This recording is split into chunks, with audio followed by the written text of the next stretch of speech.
No reason why not to be in church. It comes from this book right here. And I'm reading from page 100 and 101. We experience a supernatural oneness with one another when we meet in the name of Christ. And if you've ever been part of that, you know that Monday morning at the water cooler can't ever compare to Sunday morning at the throne of grace. Country clubs and lodges all pass away, but Christ's church is eternal. Regardless of the stern warning in Hebrews, many believers don't take church attendance seriously. As a pastor, I hear words such as, "Oh, I'm spiritual, but I don't particularly need the church or institutional religion," quote unquote. When someone tells me I've learned to worship God on the golf course, I'm tempted to reply, "That's a good trick and just about as easy as playing golf in the sanctuary." Indeed, I would love to see ordinary people approach sporting events with the same attitudes they bring to Christian fellowship. An anonymous wit posted a tongue-in-cheek sampling of what that would be like. Here is a list of reasons for no longer attending professional sports games. Every time I go, they ask me for money. The people I sit by aren't very friendly. The seats are too hard and uncomfortable. The coach never comes to call on me. The referees make decisions I don't agree with. Some games go into overtime, and I'm late getting home. My parents took me to too many games when I was growing up. My kids need to make their own decisions about which sport to follow. Sadly, that's how so many of God's people make the church out to be, when it comes to going to church on Sunday mornings. It's true that some legitimate reasons for not attending church, and those people are one of the reasons we have a radio and television ministry. But our faithful listeners are familiar with the point I regularly make on Friday broadcasts. Our programs can never take the place of participation in the local church.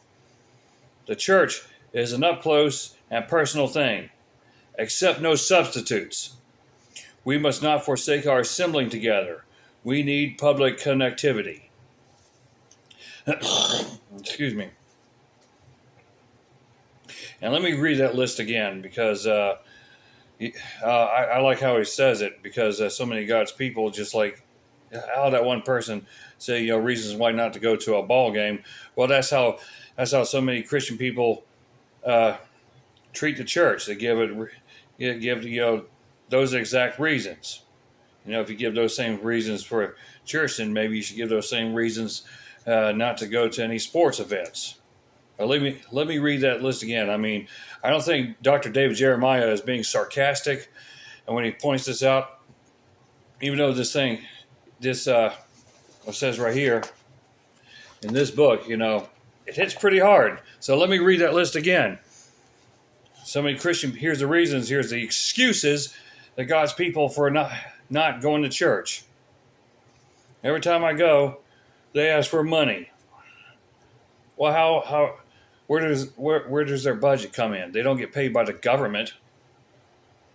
The people I sit by aren't very friendly. The seats are too hard and uncomfortable. The coach or the pastor never comes to call on me. The referees make decisions I don't agree with. What are the referees? I guess like with the deacons and other people in other positions of authority within that congregation. Some games go into overtime, and I'm late getting home. Or church goes into overtime, and I'm late getting home, or I'm late getting to the pizza buffet. That's where I go after church sometimes. My parents took me to too many games when I was growing up. Oh, my parents dragged me to church too many times when I was growing up. My kids need to make their own decisions about which sports to follow, or which church, or way of life to follow. So yeah, I hope that that hits hard for some people, call me selfish, call me sarcastic, which I'm not being either one. But that's that right there. You should be a good hitter right there for people to to be without excuse for not going to church.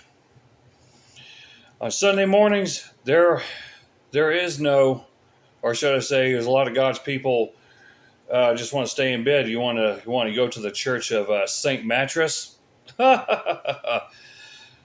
Get off your butt and go to church.